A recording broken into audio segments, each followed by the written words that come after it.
Bon, salut tout le monde. Allez, on attaque une nouvelle semaine. Bon, déjà je voulais vous montrer un peu l'avancée des seigles.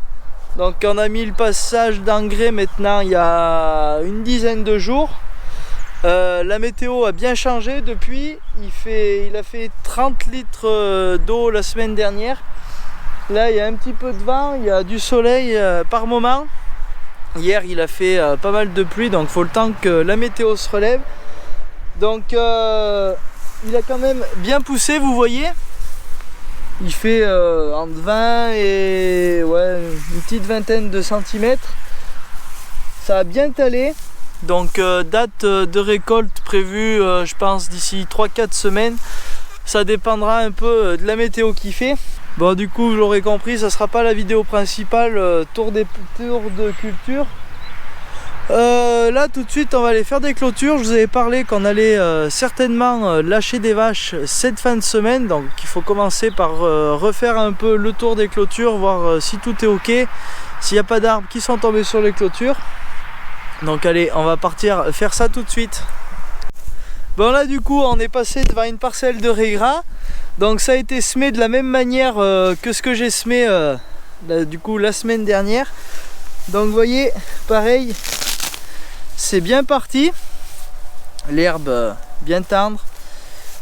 Bon, c'est pas la peine de chercher encore où en est l'épi, c'est pas assez développé. Mais là c'est bien parti. Là il y a bien presque 30 cm d'herbe, je pense, entre 25 et 30 à des endroits. Donc là ce que je voulais vous montrer, vous voyez là le régras il fait bien noir derrière moi. Et là si on se tourne, je sais pas si on verra bien la caméra, mais il est nettement plus clair. Donc ce qui explique cela, j'avais pas eu assez de lisier pour finir la parcelle. Et il me restait juste ce tout petit carré, donc ça valait pas le coup que je descende avec une autre tonne à lisier, sachant qu'on est sur le deuxième site d'exploitation. Là on est à 5 km de fixe, donc ça valait pas le coup que je descende faire un petit carré. Et ça aura permis aussi du coup de voir si le lisier c'est vraiment efficace. Donc là, lisier et 200 kg d'engrais. Ici, juste 200 kg d'engrais et pas de lisier. Donc quand on me disait que le lisier c'était de l'eau, j'ai un petit peu du mal à y croire quand même. Bon, là pareil, on est du coup un petit peu plus bas en altitude. Les températures sont tout de suite un petit peu plus élevées, donc date de récolte d'ici 3 semaines, un mois.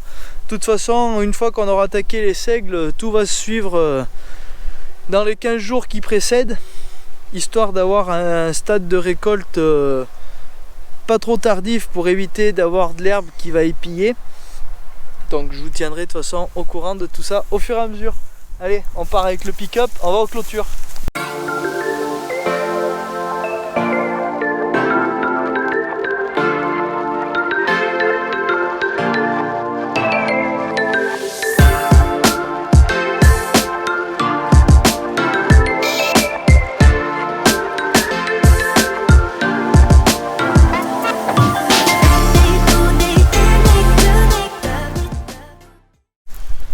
Bon, ça y est, on a attaqué du coup les clôtures. Donc là c'est en général la première parcelle où on sort les génisses. Donc c'est un petit pré qui fait 1,5 hectare. Ça va bien, elles y restent principalement un premier week-end. Et comme ça après en début de semaine on les change. Donc là, vous voyez, il y a un ruisseau qui passe à côté. Et le souci c'est que au fur et à mesure, quand il y a des gros orages, ça emmène un peu la terre en bordure. Et du coup là la clôture elle est en train de tout se barrer. Donc il faut qu'on se retire un petit peu. Donc on enlève les vieux piquets et on va venir se replanter par là pour que ça soit plus solide.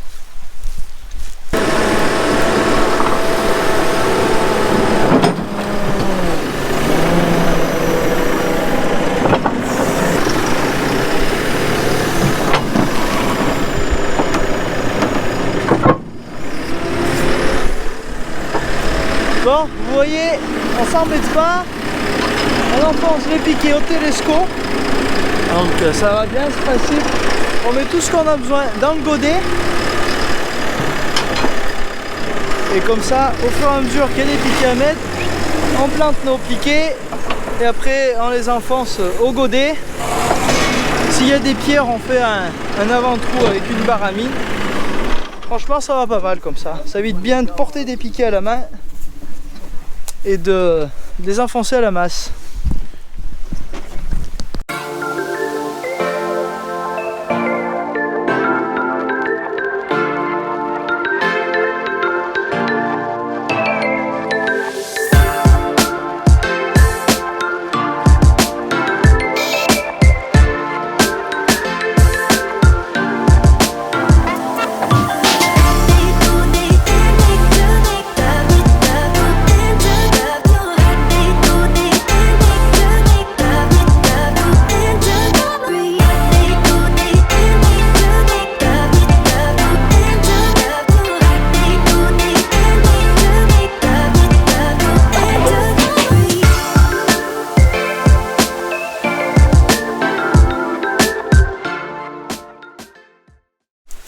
Bon, ça y est, vous voyez, c'est réparé.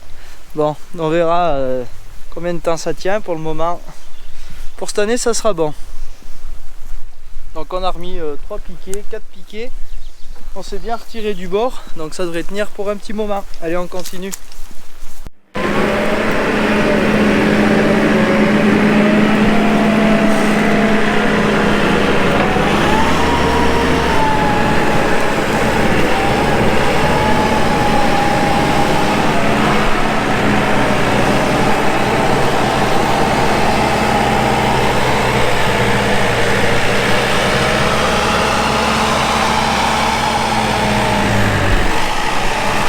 C'est pas toujours tout plat chez nous non plus. L'avantage aussi, le télescope, ça passe plutôt bien. Avec les 4 roues, il y a du poids à l'avant. Et puis pour aller planter les piquets un peu dans les endroits compliqués, avec la flèche, il en arrive toujours. Bon, allez, on continue de faire le tour. Là, on a changé de parcelle. Mais encore, il n'y a pas beaucoup d'herbe. Bon, donc là, même opération que tout à l'heure. Là, le problème, c'était que l'an dernier, il y avait les maïs à côté. Du coup, elles étaient un peu gourmandes. Elles s'étaient appuyées sur la clôture. Donc là, on enlève les 2 piquets cassés, on en remet des neufs.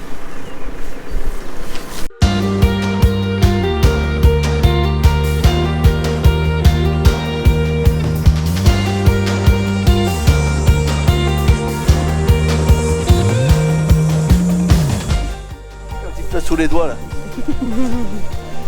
Et là, il faut faire attention à ses doigts. Il y a du vent cette année. Oh. Sans faute.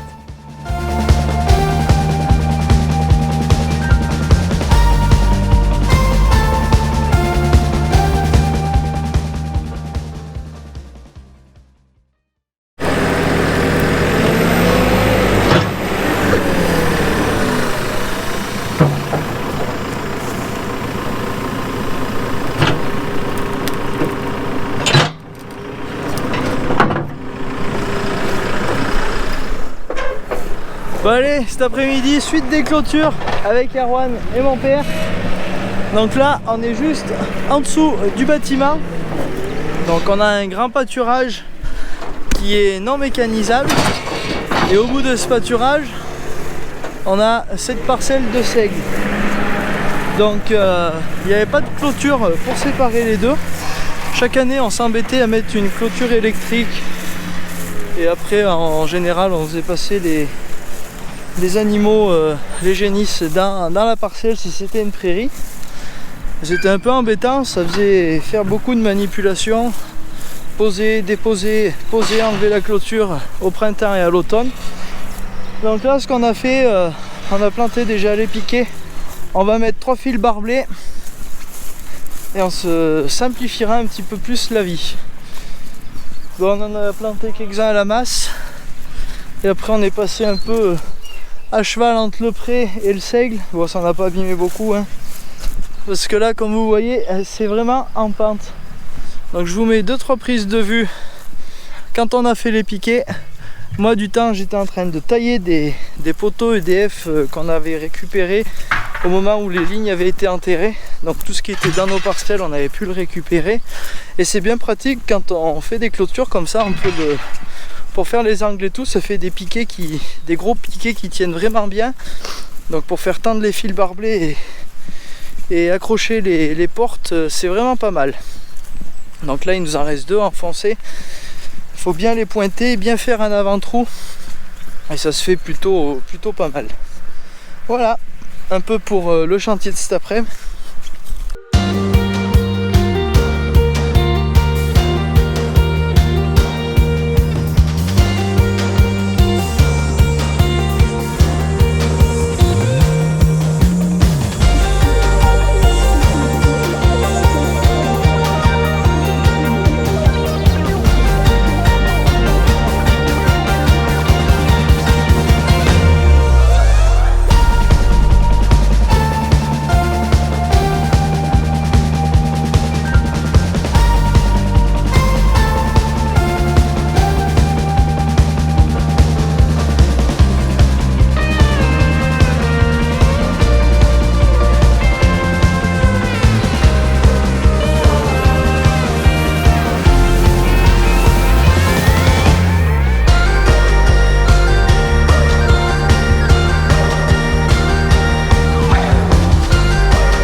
Non.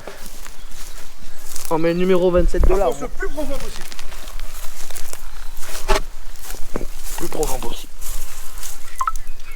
Non mais... on va mettre le numéro 27. Le numéro. Je sais pas. Oh, plus le fil. Sinon il n'y aura plus de téléphone au baron. En direct.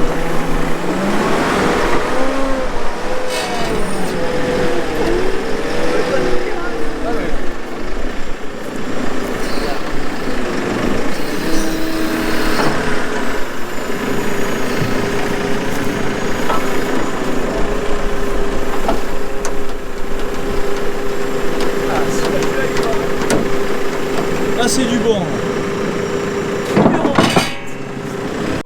Garder, changer. Ah ouais. Moi j'aurais été bien mieux gardé quand même. C'est bien, c'est beau. Oh putain. Ça c'est pas beau. La conflette tout petit peu plus par là. Ouais.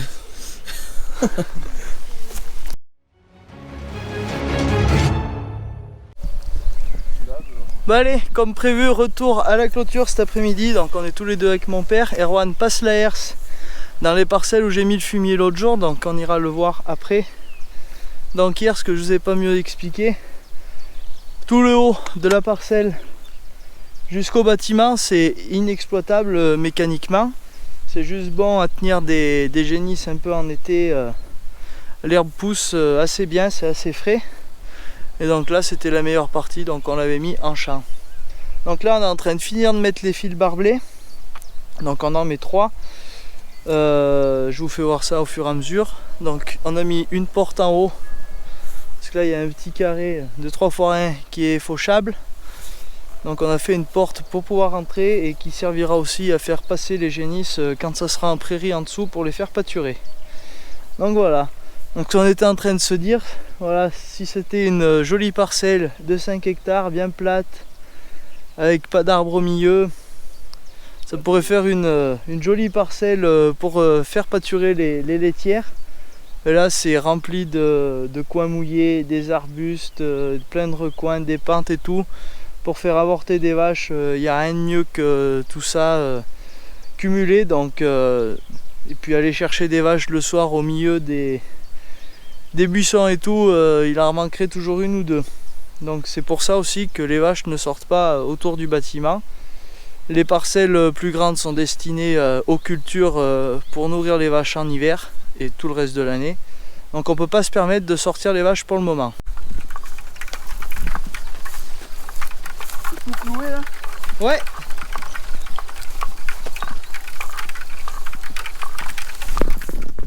Bon, petite astuce, pas s'embêter.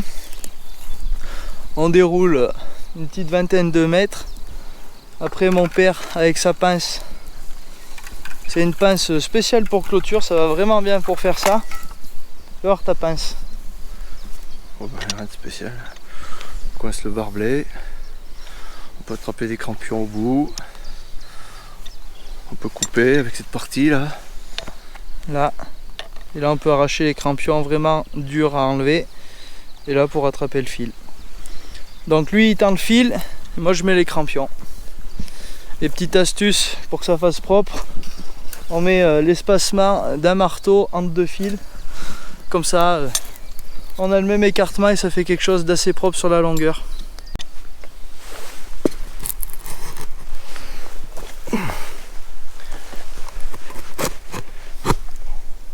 Lève un peu.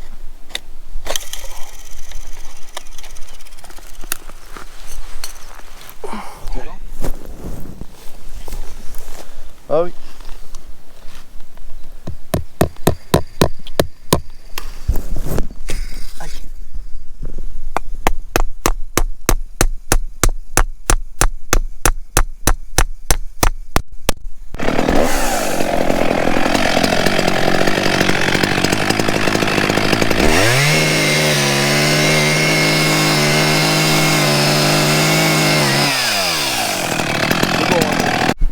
Bon voilà, clôture terminée. Donc la porte est finie, on a mis un quatrième fil sur la porte ici. Il y avait un peu plus d'espace dessous et des fois quand elles se trouvent dans le coin, qu'on veut les ramasser, des fois elles sont tentées de s'échapper, passer par dessous ou passer par dessus. C'est pour ça qu'on a rajouté ce fil. Bon voilà, et ben c'est fini. Maintenant on va aller voir Erwan.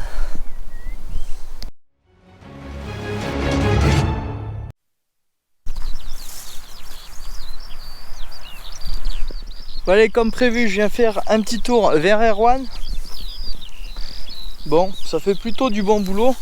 Donc vous allez voir sur les images, il fait juste toucher les dents de la herse derrière pour abîmer le moins possible l'herbe et secouer le maximum de fumier. Bon, à mon avis, ça devrait plutôt bien finir de se décomposer avec un peu de pluie. Ça devrait être pas trop mal. Après, de toute façon, il faudra faire surtout attention quand on va endainer et passer la pirouette, de ne pas faire trop gratter le sol pour éviter de ramasser de la terre et de ramasser des bouts de fumier qui ne seront pas décomposés.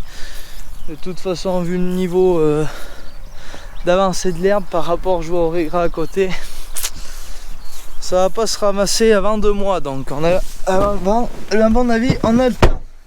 Bon allez, moi je vais traire et je vous reprends demain pour la suite et la fin de cette semaine. Allez, c'est parti.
Bon allez, fin de cette semaine. Bon, j'ai attaqué le deuxième passage des engrais sur céréales. Ce sera le début de vidéo de semaine prochaine avec normalement la sortie des premières génisses pleines. On a préféré pas les sortir ce week-end, laisser le temps à l'herbe de pousser un petit peu plus. Bon, je suis dans la parcelle où le triticale était mourant. Je fais petite référence à un commentaire un petit peu désagréable, comme un peu chaque semaine de 3 personnes. Donc je voulais vous refaire voir un point sur le triticale, la gueule qu'il avait suite au passage du semoir. Donc ouais, il y en a qui avaient peur un peu que ça abîme le triticale. Ben franchement, vous voyez, il s'est plutôt bien relevé. Donc là il est bien parti. Je vois également que les pieds de pois sont toujours là. Donc c'est une parcelle qu'on a mis un petit peu en essai. On a mis du pois pour que le pois monte dans le triticale quand on va le moissonner, dans le but d'essayer d'apporter un petit peu plus de protéines dans nos céréales sur la ferme. Donc c'est un essai, on verra si ça marche ou si ça marche pas. Donc voilà, allez, moi je continue mes engrais. J'espère que cette vidéo vous aura plu. Moi je vous souhaite à tous un bon week-end. Likez, commentez, partagez. Moi je vous dis bon week-end à tous. Ciao!